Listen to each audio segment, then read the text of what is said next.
Começo por agradecer à plataforma florestas.pt o convite que me endereçou para partilhar alguns tópicos e reflexões sobre o papel da floresta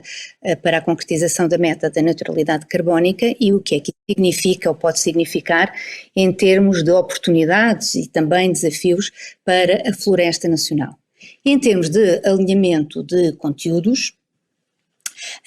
convém começar por descodificar o próprio conceito de neutralidade climática e distingui-lo de um conjunto de outros conceitos e fins, bem como enquadrar aquilo que é o seu contexto de política, quer à escala internacional, europeia e também na agenda dos mercados, detendo um pouco mais sobre aquilo que é o mercado voluntário do carbono, na medida em que o setor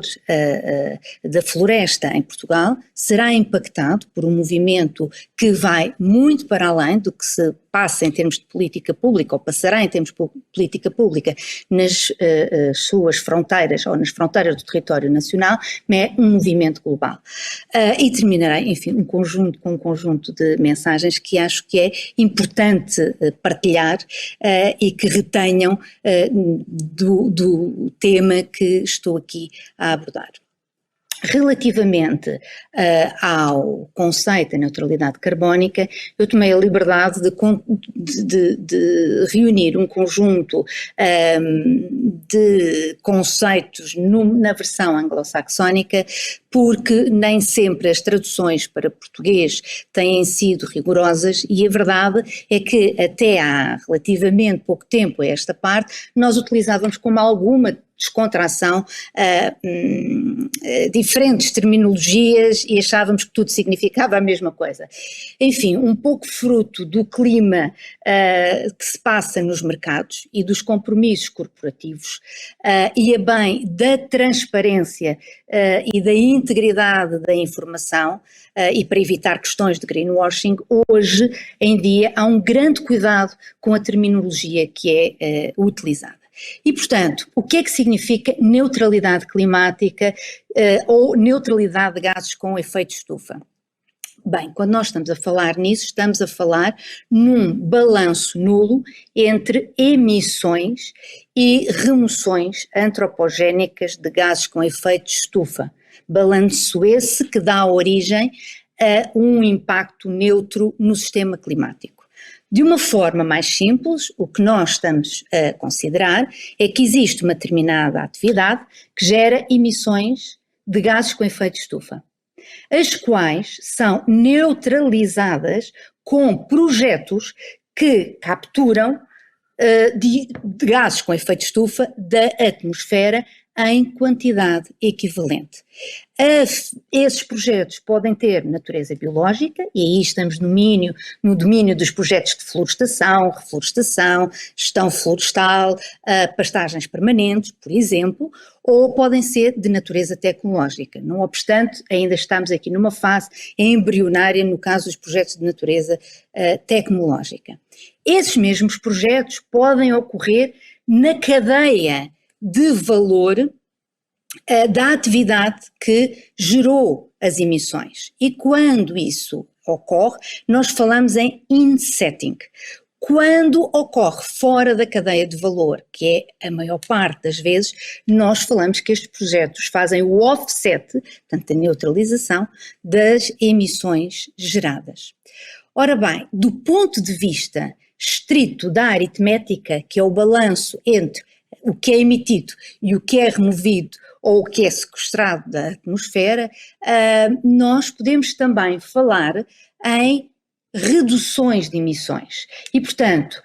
uma atividade pode ver compensadas as emissões que gera através do investimento em projetos que evitam ou reduzem emissões de gases com efeito estufa. Por exemplo, projetos que promovem a produção e o consumo de energia renovável, ou projetos que orientados para a valorização energética de resíduos ou biorresíduos. São exemplos de projetos que compensam as emissões. Portanto, neste caso, nós não falamos em neutralização, nós falamos em compensação das emissões e estamos no plano da mitigação.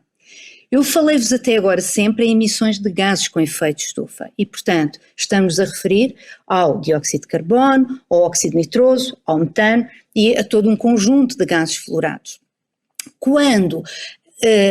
nós nos focamos exclusivamente em termos de âmbito de análise de emissões e de neutralização ou de compensação no dióxido de carbono, então nós falamos em neutralidade carbónica e não neutralidade climática. Relativamente ao conceito que é adotado no âmbito desta apresentação, ele na verdade distingue-se um pouco daquilo que eu acabei de vos dizer, de neutralidade climática, porque eu estou a falar em net zero, que tem uma tradução complexa para o português, mas estou a utilizar a neutralidade climática tal como ela é apresentada na nossa lei de bases do clima. E qual é aqui a grande diferença entre a neutralidade climática e o net zero? O princípio é o mesmo na perspectiva de que o objetivo é induzir um impacto neutro no sistema climático. A grande diferença é que o net zero tem na sua base o primado à redução de emissões. E, portanto, a neutralização, o investimento em projetos que sequestram carbono, não desonera a responsabilidade de reduzir as emissões. E, portanto, a meta e de curto prazo é uma meta de reduzir emissões de gases com efeito de estufa, em linha com o estabelecido no Acordo de Paris e à luz da melhor informação científica disponível. Portanto, os objetivos de redução a assumir por parte das empresas, designadamente por parte das empresas, devem ser determinados numa base científica. E as emissões a neutralizar devem ser exclusivamente as emissões residuais, ou seja, aquelas que não se conseguem reduzir, porque não há solução tecnológica, não há soluções que sejam custo-eficazes e, portanto, são exclusivamente as emissões residuais. Portanto, a neutralidade climática surge assim como um objetivo de longo prazo. E isto está exatamente dentro do espírito daquilo que é o Acordo de Paris. O Acordo de Paris, que foi adotado em 2015, foi ratificado por 193 nações e cujo objetivo principal é controlar o aumento do nível médio da temperatura a 1,5 graus centígrados relativamente aos níveis da era pré-industrial. E, portanto, a implementação do Acordo de Paris passa por atingir o pico em termos de emissões globais o mais rapidamente possível, para se começar a reduzir de forma muito significativa essas emissões, e para atingir este grande objetivo é incontornável atingir a neutralidade climática desta perspectiva do net zero na segunda metade do século, ou seja, o mais tardar até 2050. Em termos de político ou de política climática, o Acordo de Paris funciona em ciclos quinquenais, ou seja, a cada 5 anos os países partes do Acordo de Paris apresentam aquilo que são os seus compromissos de redução, os seus planos de redução de emissões. Fizeram-no em 2020, irão atualizá-los em 2025,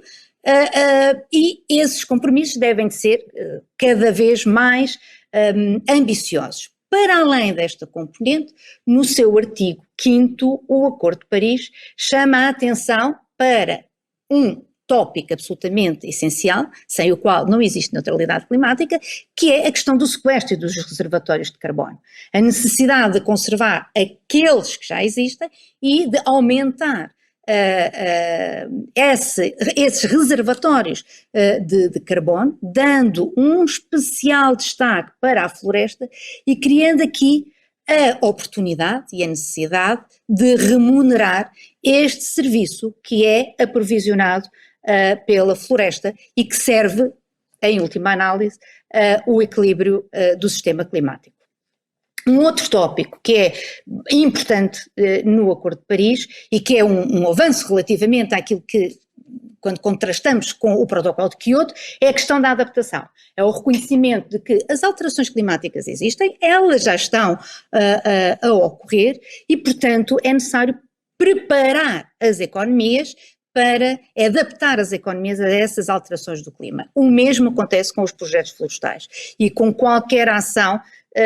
no sentido de fomentar o sequestro e os reservatórios de carbono, terão necessariamente de essas soluções serem encontradas numa floresta que ela própria é resiliente às alterações do clima. Eu acho que esta questão da adaptação já foi inclusivamente tratada num outro webinar no contexto até desta academia. Portanto, vamos nos focar especificamente naquilo que é a mitigação e o objetivo da neutralidade climática. Coloca-se a questão de se estamos ou não em linha com o Acordo de Paris. E este gráfico dá-nos essa realidade. O que nós verificamos é que as emissões globais continuam numa tendência de crescimento. E para terem uma ideia, o benchmark de emissões globais em linha com o Acordo de Paris para o ano 2030, nós estaríamos em qualquer coisa como as 26 gigatoneladas de dióxido de carbono equivalente. Ora bem, se nós olharmos para todos os planos de ação e todos os compromissos que até novembro de 2021 foram apresentados pelas várias partes do Acordo de Paris, nós verificamos que existe um gap que está algures entre 19 a 23 gigatoneladas de dióxido de carbono equivalente. Ou seja, mesmo cumprindo com todos os compromissos a que as diferentes partes do Acordo de Paris propõem, nós teremos em 2030 num contexto de emissão quase o dobro acima daquilo que deveria ocorrer para estar em linha com o Acordo de Paris. E a verdade é que, à data de hoje, a temperatura média global já aumentou 1,2 graus centígrados e nesta tendência que acabei de vos mencionar, a estimativa é que no final deste século, em 2100, tenhamos um aumento do nível da temperatura média à volta dos 2,4 graus centígrados. Portanto, se nós considerarmos aquilo que são as projeções do IPCC, do painel intergovernamental, para as alterações climáticas, no que concerne aos impactos e aos danos induzidos por um aumento de 2,4 graus em termos de temperatura, deixa-nos, no mínimo, numa situação inquieta e deixa-nos numa situação de emergência climática. E, portanto, foi neste contexto de emergência climática, que infelizmente todos os anos é reiterado, que a Europa, que tem assumido um protagonismo no âmbito do Acordo de Paris, apresentou o Pacto Ecológico Europeu, o Green Deal, e no contexto do Pacto Ecológico Europeu reforçou aquilo que é o seu objetivo de redução das emissões de gases com efeito de estufa, das emissões líquidas de sumidores de carbono, em 55% no ano 2030, face aos níveis de 1990, sendo que estabeleceu um cap, um limite para as remoções de carbono em 225 megatoneladas de dióxido de carbono. Exatamente dentro desta perspectiva que vos mencionei do Net Zero, em que o primado a curto prazo, e curto prazo até 2030, deve ser dado à redução das emissões de gases com efeito de estufa. Não obstante, estabelece como meta a neutralidade climática em 2050, ou mais tardar em 2050, e inclusivamente a ambição de a Europa poder ser climate positive, que era um outro conceito utilizado, ou seja, a muito longo prazo, isto é, as remoções virem a ser superiores às emissões de gases com efeito de estufa. Este objetivo da neutralidade climática está consagrado na Lei Europeia do Clima. Convém olhar aqui um pouco para o Pacto Ecológico Europeu, que na verdade é um roteiro de ação que estabelece uma nova forma de crescimento, um novo modelo de crescimento para as economias europeias e que concorre também para o cumprimento da Agenda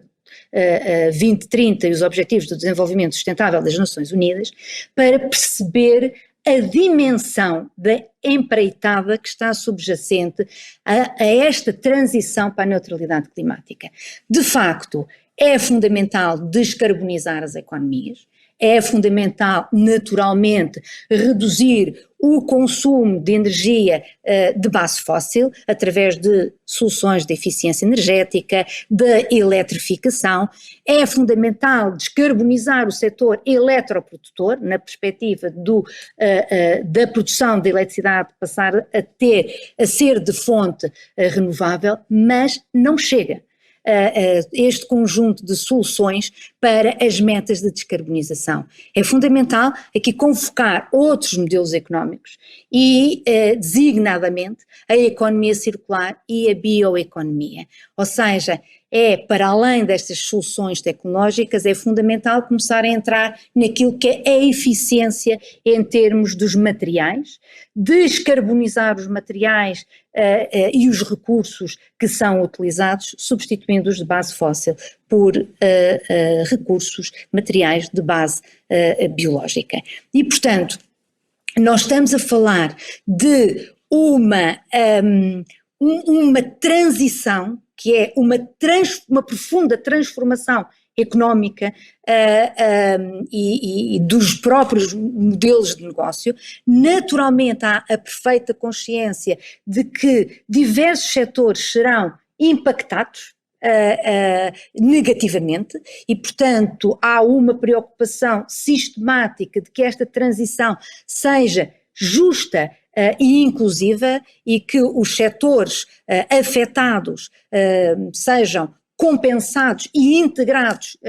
nestes novos modelos de negócio, e há uma outra consciência de que é necessário um investimento absolutamente extraordinário para que a transição para a neutralidade climática aconteça. E, portanto, é neste sentido que quando a Europa apresenta o Pacto Ecológico Europeu e um conjunto de pacote de outras medidas para reduzir as suas emissões, entre as quais o pacote Fit for 55 é fundamental, apresenta simultaneamente um plano de investimento de 1 trilhão de euros e,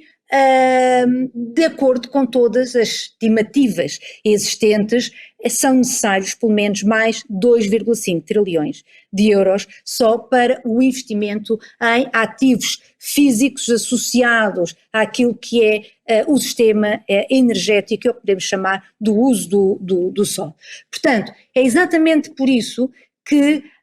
há uma consciência muito grande que é preciso trazer dinheiro privado e atrair o capital privado. E, portanto, a União Europeia preparou, em conjugação com este conjunto de políticas, um pacote de incentivo ao financiamento sustentável, na perspectiva de reorientar o investimento para a descarbonização da economia e atrair capital privado, porque é fundamental e é incontornável que tal aconteça. E, portanto, grande parte do financiamento e a da alavancagem, sobretudo daquilo que são os novos mercados, terá de ser feita pelo mercado, cabendo à política pública, nas diferentes escalas, dar os incentivos corretos e os sinais de mercado corretos. A McKinsey publicou um estudo em que faz um survey daquilo que são os setores que poderão ter um crescimento muito significativo nos próximos anos. E eu trago aqui esta ilustração exatamente para destacar dois setores. Um que tem a ver com o mercado voluntário de carbono e, portanto, a gestão de carbono, e outro que tem a ver com a agricultura e o uso do solo, que também integra a floresta, e aqui muito ligada às questões da economia circular e, sobretudo, à questão da bioeconomia, e, portanto, como dois setores que se destacam, que se irão destacar e que se perspectivam destacar em termos de investimento e que poderão atingir um volume de vendas, um volume de negócios já muito considerável em 2030. Relativamente ao enquadramento de política nacional, interessa começar por destacar, naturalmente, a Lei de Bases do Clima, que entrou em vigor este ano, no mês de fevereiro. Ora bem, esta lei, ela surge na senda do Pacto Ecológico Europeu e da Lei Climática Europeia, e é uma lei que vem reconhecer a situação de emergência climática, consagra o direito ao equilíbrio climático, estabelece objetivos e princípios a que deve respeitar a política do clima e cria direitos e deveres em matéria climática. Também estabelece, à semelhança da própria lei europeia, um conjunto de metas. Essas metas que são estabelecidas estão muito alinhadas com aquilo que são os resultados dos trabalhos técnicos realizados no âmbito do roteiro para a neutralidade carbónica em 2050. E aqui estamos a falar no roteiro para a neutralidade carbónica, mas na verdade aquilo que se trabalhou foi o roteiro para a neutralidade climática em 2050. E, portanto, existe um conjunto de metas relativamente à redução das emissões de gases com efeito estufa, em que a longo prazo o objetivo é reduzir em 90% as emissões face aos níveis de emissões de 2005, e define-se uma meta para o sumidor líquido de dióxido de carbono e para o setor do uso do solo e das florestas de pelo menos 13 megatoneladas de dióxido de carbono equivalente entre 2045 e 2050, com o objetivo que esta lei também estabelece de atingir a neutralidade climática em 2050, o mais tardar, abrindo aqui a porta para a possível antecipação desta meta, por exemplo, para 2045. E, portanto, aqui está uma infografia do roteiro para a neutralidade carbónica, que mostra o que já partilhei relativamente à política europeia. Ou seja, todos os setores estão convocados a reduzir as suas emissões de gases com efeito estufa, e o setor das florestas vai ser um setor absolutamente fundamental para o objetivo politicamente assumido da neutralidade climática. E, portanto, espera-se que o setor da floresta e o uso do solo seja um sumidor líquido de carbono, o que, olhando para o nosso balanço de emissões, nem sempre tem acontecido. E eu tenho aqui um gráfico que ilustra a tendência da evolução das nossas emissões de gases com efeito estufa ao longo do tempo. Naturalmente que há aqui uma redução muito significativa nos últimos anos, em resultado da pandemia, e aqui o que me interessa sobretudo destacar é a diferença entre as linhas verdes e a linha azul. E, portanto, aquilo que se verifica é que na linha azul nós não temos a contabilização das emissões e remoções associadas ao uso do solo, alterações do uso do solo e florestas. Na linha verde entramos com essa contabilização, e eu chamava a atenção para um conjunto de 3 anos, que nós lembramos certamente todos deles, infelizmente não pelas melhores razões, que são os anos 2003, 2005 e 2017, em que de facto as florestas passam a ser um contribuinte líquido em termos de emissões de gases com efeito estufa, em resultado dos incêndios florestais e da dimensão dos incêndios florestais que ocorreram nesse ano. Portanto, para a concretização daquilo que se espera em termos de evolução da floresta portuguesa no contexto do objetivo da neutralidade climática, é fundamental atuar em 3 fatores, e desde logo na contenção do risco de incêndio e na diminuição da área ardida na média anual, obviamente. Por outro lado, é fundamental aumentar a área da floresta nacional, quer investindo em novas áreas de floresta, quer na reflorestação de áreas ardidas. Um último tópico, é também importante aumentar a produtividade dos povoamentos florestais. Isto são as condições fundamentais para a garantia da neutralidade carbónica, mas como é necessário também descarbonizar o próprio setor, então é fundamental que o próprio setor adote um modelo alinhado com a economia circular e com a bioeconomia. E, portanto, é fundamental a adoção de práticas silvícolas mais eficientes no uso de recursos e na gestão de risco, para o qual será extraordinariamente importante o uso crescente da tecnologia e da digitalização, a denominada Floresta 4.0. Também contribuirá para a eficiência nas cadeias de valor, a digitalização dessas mesmas cadeias de fornecimento. Por outro lado, é fundamental o investimento no fecho do ciclo do carbono, como através da exploração de simbioses industriais e do recurso a novas tecnologias, incluindo a biotecnologia e a impressão 3D. É fundamental que se faça uma aposta clara na bioeconomia, com a substituição de materiais de base fóssil não renovável por biomateriais renováveis, designadamente em setores como a química, a construção, o têxtil e a embalagem, assim como a valorização energética de resíduos florestais e resíduos das fileiras florestais. Por outro lado, não nos podemos esquecer que a floresta nacional tem que ser uma floresta resiliente às alterações do clima e, portanto, é fundamental não focar exclusivamente a atenção naquilo que é o serviço de sequestro de carbono, mas compaginá-lo com a promoção de outros serviços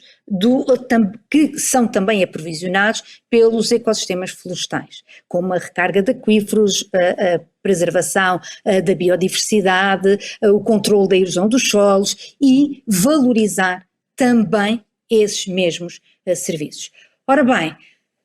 foram este conjunto de considerações que informaram aquilo que foram os cenários de projeção de emissões e de remoções de carbono que foram realizados no âmbito do roteiro e que aqui estão apresentados de uma forma relativamente confusa, mas que podem ser consultados e que têm toda a dimensão da ambição que vos acabei de transmitir, sendo que essa ambição é um enorme desafio, se nós tivermos em conta a situação atual da floresta nacional, em que temos uma diminuição da área de floresta e uma reduzida área com gestão, onde se verifica uma progressiva redução da produtividade florestal e um elevado peso das importações, e, objetivamente, um subaproveitamento e uma degradação daquilo que é o potencial económico florestal. Portanto, há aqui uma grande oportunidade para a floresta associada à neutralidade climática, o desafio também é muito grande. Em termos de orientação e em termos de concretização e perspectivar estas prioridades à floresta e aos espaços verdes no contexto da política climática nacional, ela está consagrada no artigo 57 da Lei de Base do Clima. Naturalmente que a sua concretização prática vai depender em muito daquilo que são os instrumentos e a forma como esses instrumentos serão implementados. A própria Lei de Bases do Clima elenca um conjunto de instrumentos e entre estes eu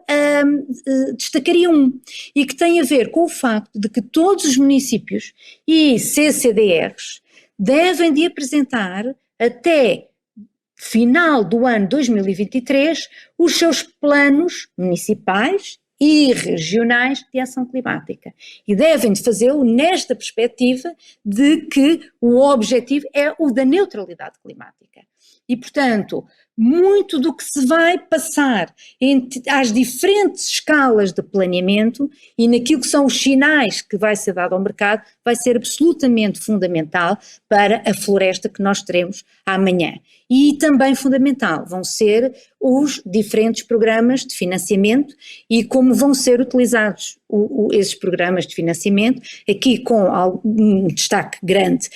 para estes três, em particular para o PEPAC, para o Plano Estratégico da PAC, para o Portugal 2030 e para a aplicação dos fundos do Fundo Ambiental. Uma outra questão é que, para além deste mercado, dos instrumentos de política pública, dos apoios de política pública, há um reconhecimento de que vai ser fundamental o papel do mercado voluntário do carbono para a meta da neutralidade climática. E a própria Comissão Europeia reconheceu quando, no final do ano passado, publicou uma comunicação que denominou de ciclos de carbono sustentáveis. Bem, em primeiro lugar, o que é um mercado voluntário de carbono? O mercado voluntário, como a própria designação indica, é um mercado não regulado, onde operam, sobretudo, as empresas que voluntariamente assumem compromissos de redução, de mitigação e de neutralização das suas emissões, e é um mercado que à data tem estado ancorado na transação de créditos de carbono, que são gerados sob diferentes estándares que pertencem a diferentes programas. O mais conhecido é o programa Verra os VCS e o Gold Standard. E, portanto, esse mercado voluntário de carbono, ele funciona a par e de uma forma independente daquilo que é o mercado regulado de carbono, que nós conhecemos, por exemplo, designadamente o comércio europeu de licenças de emissão. Não obstante, ele deve-se reger pelos mesmos princípios de um mercado de qualquer outro instrumento financeiro. E esses princípios têm a ver com a transparência, com a informação, a integridade, a eficiência e a tutela dos investidores. E, portanto, é fundamental que o mercado voluntário de carbono passe a funcionar no futuro para servir o propósito da neutralidade climática, passe a funcionar no futuro de uma forma completamente distinta do que tem vindo a funcionar até esta parte, na medida em que é fundamental haver a garantia de elevada qualidade daquilo que são os ativos transacionados, integridade e rastreabilidade das remoções e do sequestro de carbono. É exatamente por isso que, e face às fragilidades do mercado voluntário de carbono até à data, foi constituída uma task force para o alavancar e que tem como objetivos tornar o mercado muito mais transparente, tornar os estándares muito mais rigorosos e haver um alinhamento dos diferentes estándares geradores de créditos de carbono, standardizar contratos, promover instrumentos de gestão de risco e, portanto,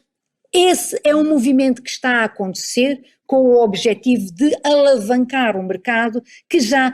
em 2030 poderá ser 15 vezes superior àquilo que nós conhecemos até à data. A Comissão Europeia, não obstante ser um mercado voluntário, ao reconhecer o seu papel, considerou no âmbito desta comunicação dos ciclos de carbono sustentáveis a necessidade de estabelecer um framework que possa dinamizar na Europa o mercado voluntário de carbono, estabelecer um enquadramento da ação que pugne exatamente pela garantia de qualidade, transparência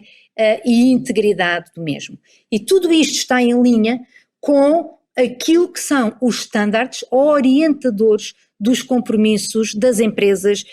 para a neutralidade carbónica, designadamente os Science-Based Targets e os princípios de Oxford, que foram muito recentemente publicados. Ou seja, atingir a neutralidade carbónica só é possível com créditos de elevada qualidade. E isto é mesmo uma terminologia que se utiliza, high quality, para os créditos,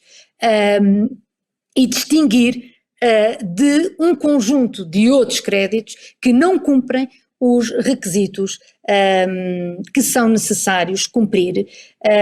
para que possam ser utilizados no contexto da neutralidade climática. Portanto, o que eu quero dizer com isto é que para um produtor florestal ver reconhecida e remunerada a remoção e o sequestro de carbono pelas suas florestas, não basta um business as usual. É preciso fazer muito mais do que isso e, desde logo, é preciso informação, conhecimento e competência para desenhar um projeto que cumpra com aquilo que são os requisitos dos vários standards geradores de créditos de carbono e com que atualmente todos os estándares de ação que enquadram a ação corporativa das empresas ou até ações de neutralidade carbónica a nível de produtos, eles exigem. E, portanto, há aqui uma questão fundamental que tem a ver com essa informação e conhecimento e perceber que metodologias é que se devem implementar para contabilizar aquilo que é o sequestro de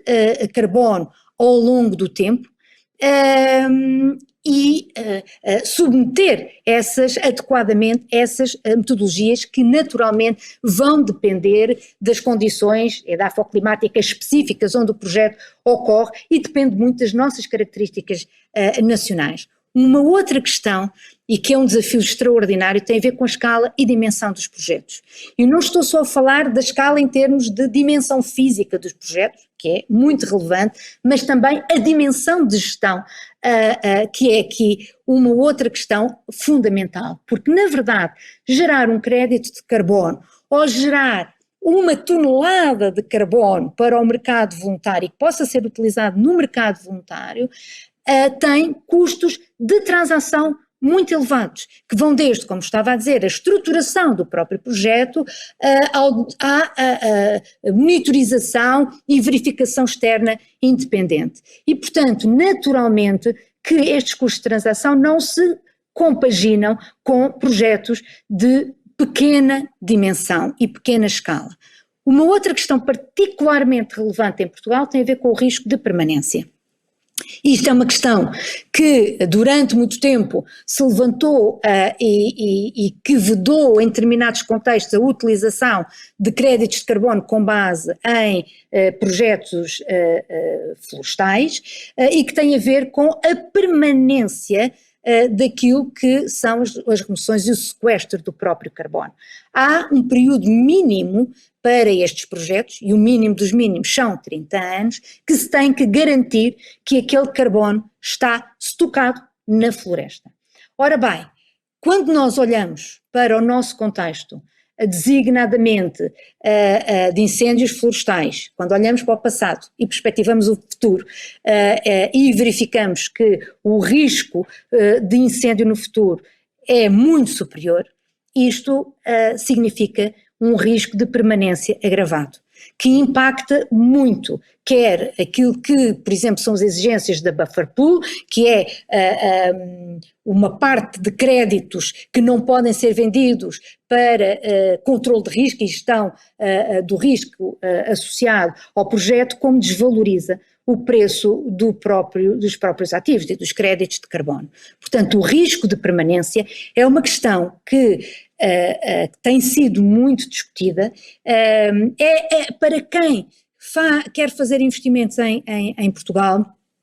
A primeira questão que coloca tem exatamente a ver com a avaliação do risco de permanência e as garantias que são dadas para minimizar esse risco de permanência. Por outro lado, e um último aspecto, tem a ver com a capacidade de participação no mercado por parte dos próprios produtores florestais, e sobre esta matéria, assim como outras, eu julgo que o trabalho que está a ser desenvolvido à data e neste preciso momento, no contexto da comunicação dos ciclos de carbono sustentáveis, e que nós conheceremos os seus resultados no final deste ano, trará uma ajuda muito grande em termos de clarificação e capacitação, e também de facilitação da participação no mercado. Para concluir esta minha apresentação, o que é que eu gostava de vos passar como mensagem? A neutralidade climática e o objetivo da neutralidade climática vai requerer uma transformação económica e social que é de natureza sistémica. Ela deve ser feita com base na melhor ciência disponível, e para a mesma vai ser fundamental captar investimento privado. Esta transição confere um papel fundamental ao setor florestal, até porque Portugal não atinge a neutralidade climática sem o contributo do setor florestal nacional. Nessa medida, é uma oportunidade ímpar para valorizar a floresta em Portugal. Mas essa valorização não se concretiza se não encetarmos um conjunto de reformas estruturais que há muito vêm a ser discutidas, o que também é uma oportunidade. Aqui criarmos, na verdade estamos a promover uma outra forma de valorizar, uma outra fonte de valorização da floresta, que pode ser mais um incentivo à concretização dessas reformas, e enquanto se promove a sustentabilidade económica, social e ambiental da floresta. Para tudo isto há um conjunto de exigências que passam por criar conhecimento, captar talento para a floresta, capacitação técnica e o uso de tecnologia. Também é fundamental que existam condições para aumentar a escala de gestão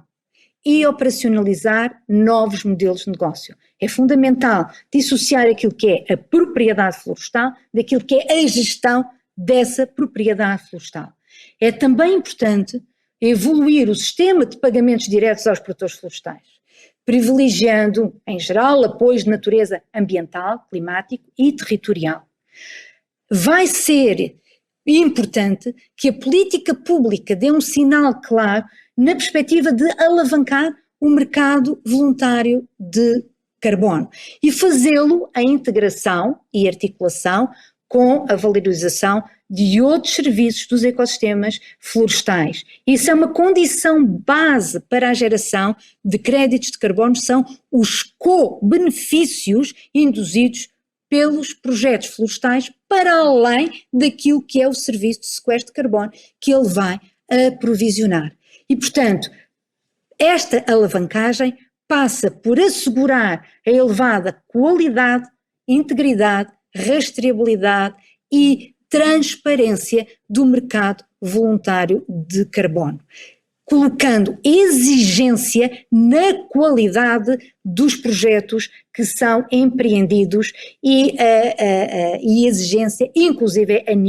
nível dos instrumentos de gestão de risco. Por outro lado, é importante acelerar a procura, por exemplo, promovendo determinadas alianças setoriais. Temos surgido uma série de exemplos a nível internacional, por exemplo, na fileira do alimentar, em que retalhistas estão a estabelecer alianças com fornecedores primários, que são produtores agrícolas, agroflorestais, por forma a que eles aumentem aquilo que é o sequestro de carbono associado à sua própria atividade. Por outro lado, quando nós falamos no pagamento do sequestro de carbono e nos créditos de carbono, nós estamos a falar de um sistema que paga de determinada performance, ou seja, pagam-se emissões evitadas, pagam-se remoções efetivadas. Portanto, há aqui um delay muito grande entre o momento de realização do investimento, e a necessidade de financiamento desse investimento e a possibilidade de gerar efetivamente os créditos de carbono e receber por esses créditos de carbono. Portanto, é muito importante aqui fomentar aquilo que são os acordos de longo prazo. A neutralidade climática é um objetivo de longo prazo e poderá haver um alinhamento, já hoje, à data, daquilo que são as ações e os compromissos das empresas com a promoção de projetos que a médio e longo prazo vão permitir ter como contrapartida um volume de toneladas de carbono que são necessárias aos objetivos e à concretização dos objetivos de neutralidade climática e com isso alavancar desde já esses projetos e portanto ser uma fonte de financiamento, estes acordos de longo prazo, ser uma fonte de financiamento dos próprios projetos. Por outro lado, parece-me relevante começar a ensaiar novos instrumentos para além daquilo que são a geração de créditos de carbono. Nós guardamos com muita expectativa um novo standard, o GHG Protocol. Esse novo standard está orientado ao uso do solo e às remoções de carbono e, portanto, isto pode abrir uma perspectiva muito interessante para a dinamização de fundos de investimento e do investimento direto em floresta, ou podemos estar a falar em outros instrumentos, e eu dou ali um exemplo adotado num país nórdico de garantias de carbono, que são mais uma forma de, desde já, poder dinamizar e alavancar este mercado. Por último, se é fundamental nós retermos carbono na floresta e se tocarmos o carbono, é também importante não nos esquecermos de que é necessário descarbonizar materiais e, portanto, é fundamental promover novos mercados associados à bioeconomia, incentivando a inovação e acelerando a oferta também neste caso, promovendo a competitividade através, por exemplo, de incentivos fiscais e a confiança dos consumidores, por exemplo, através de esquemas de certificação. Estamos num contexto que vai exigir investimento, todos, política, fundos públicos, iniciativa privada estão convocados, vão ser fundamentais. À política pública cabe aqui o papel de dar o sinal de mercado certo, mas este é um investimento fundamental para o equilíbrio climático do planeta. Muito obrigada.